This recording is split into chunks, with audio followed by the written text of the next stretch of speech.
Oh my goodness, this is so much fun. Wow. His sideboard just has more slivers. There's so many slivers. There's just more. Oh. Oh my god. Okay. This is, So his opponent Dustin Martyn, if you count Aether Vial and Lotus Petal as mana, which I think is a reasonable thing to count them, then this deck is only mana and slivers. There's no counter spells? No. this is not. No. This is. Okay, we got it started. Caleb Durwood, who is playing Goblin Welter, Painter's Servant, starts out with a Muscle Sackland, Sliver. and Dustin Martyn comes back, yeah, with Muscle Sliver. No. Look at this land. Those aren't dual lands. Those are some not dual lands.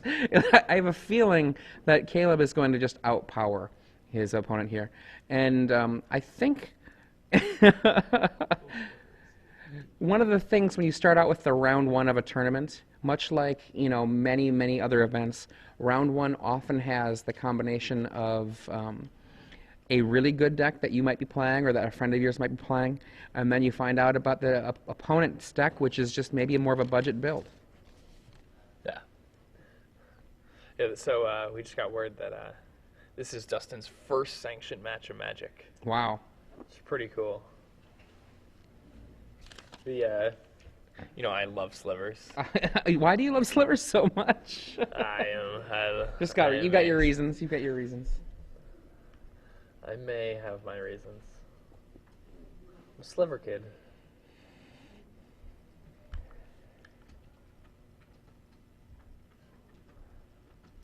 Okay. How great would it be if he just crushed him? I would love that. What do we got coming next? Homing sliver. Oh my god. That Homing card sliver. won What does me a that Pro do? Tour. What does that card do? All slivers have sliver cycling. You can pay 3 colorless and discard them. Yeah. Oh. And you can pay 3 colorless and discard them to search your library for a sliver card and put it into your hand. How big is it? Is it 2/2? It's a 2/2 for Okay. 3. Okay. Yeah. Hey, I literally won a Pro Tour with that card. Yeah, I know you did.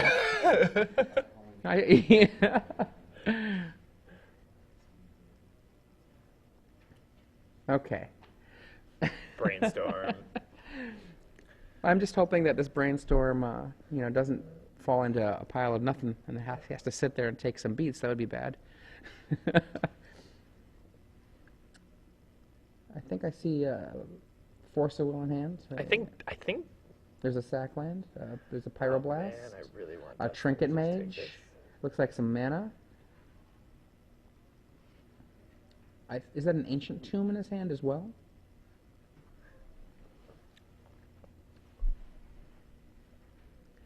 Now, one of the things for Dustin Martyn, if this is his first sanctioned match, Legacy is a rough place to step into because look what's happening here. The board is just exploding into all kinds of stuff, and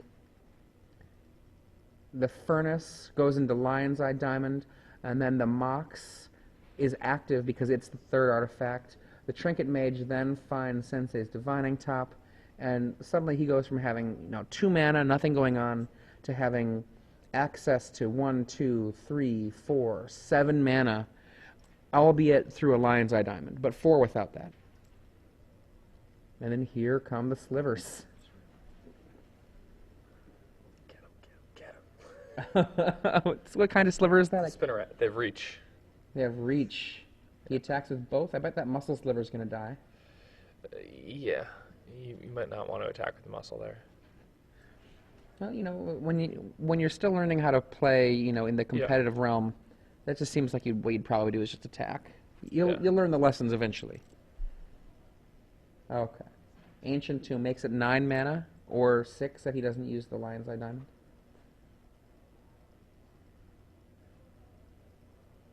Painter's Servant.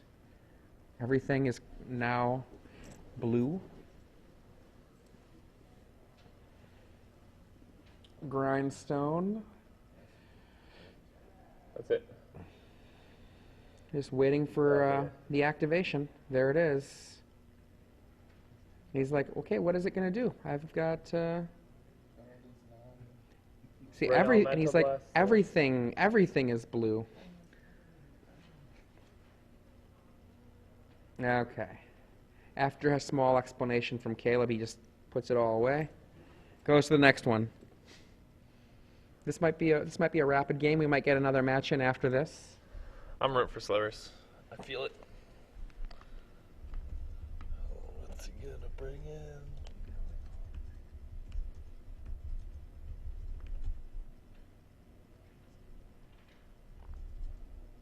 So post board, Caleb has Emrakul and Show and Tell. I don't think he's going to bring that in though. His opponent has Coat of Arms. I think basically the card that might be of use here is probably just Coat of Arms, because most of the other slivers he have here, I don't know if they do anything for him. Yeah, I'd bring in the Virulent Slivers. They're one drops, so you just need to be more aggressive, right? That's fair. That's fair. So I'm going to make a prediction that just the sheer overwhelming power of Caleb's deck is going to make it incredibly unlikely for this to go much longer than a few turns. Yeah, but Caleb's deck is equipped to fight decks that have been like finely tuned over years in various formats. You know, like his deck is playing a powerful combo that uses a card that costs 1 mana and a card that costs 2 mana to remove your library from the game. Like, yeah. And you know, for Dustin, this is a trial by fire, really. And unfortunately, when you jump into the deep end of the pool, you can drown. You know, I mean, hopefully he'll have enough fun here. This is one of those things where after he, goes through the Swiss a little bit, he'll fall down into the area where he's going to be playing against other people who are probably playing decks that are on the same kind of par as this. And then I think he'll get more of his experience being more enjoyable. But also, this is the kind of thing to remember. I mean, I still remember one of the first times I came to a place where the players were suddenly way better than me. You know, I had just gotten and moved for college to a new place and played against, at the time it was Jim Husted, and I played him for the first time and he crushed me, and I played him for the second time and he crushed me, and I kept on insisting we play, and then I brought out my Type 1 deck to try to play against his standard deck, and he crushed me. And the thing is where I was playing, I was doing great, but once I was at another level of play, it's a rude awakening, and that kind of was a change. It was a change that made me look towards what I wanted to do with the game. And I think that for Dustin, this is another opportunity for him. If he loves this game, which we'll find out in a few years from now if he's still playing, right? This can be a moment where he can be like, wow, this is what can happen when you play Magic.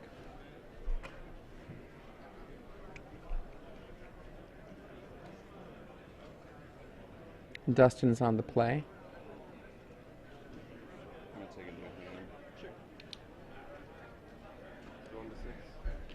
And now, do we see a mulligan there from Dustin?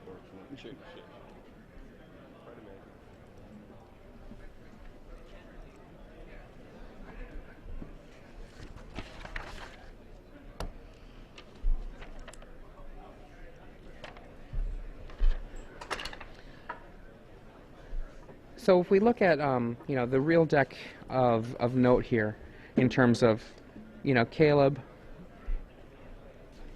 It's a pretty traditional Goblin Welder Painter's Servant deck. In his main deck, his only real way to get the kill, he doesn't have a alternate method for kill. It's just the combo. It's just the Painter's Servant with the Grindstone.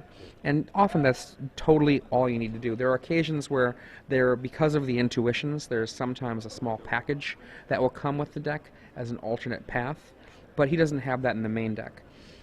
In his sideboard, he does have that really common switch to a Show and Tell Emrakul-based deck.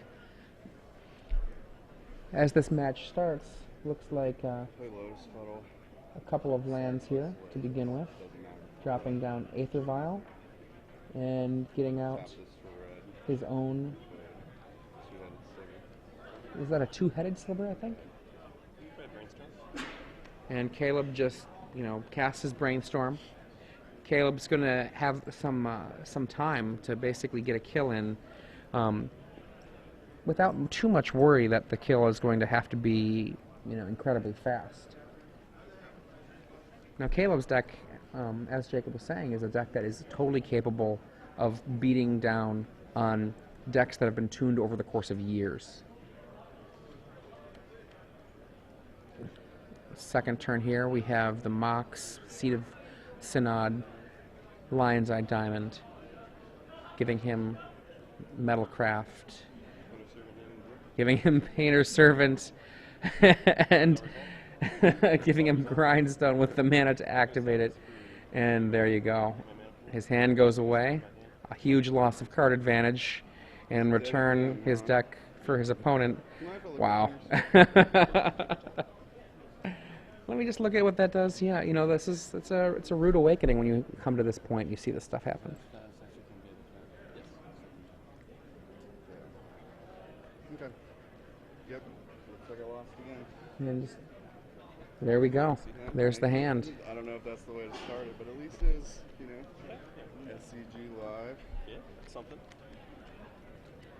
So for round one, this is often the kind of thing that it might seem great to get a round one like this, but it's also, when it comes down to the end of a tournament,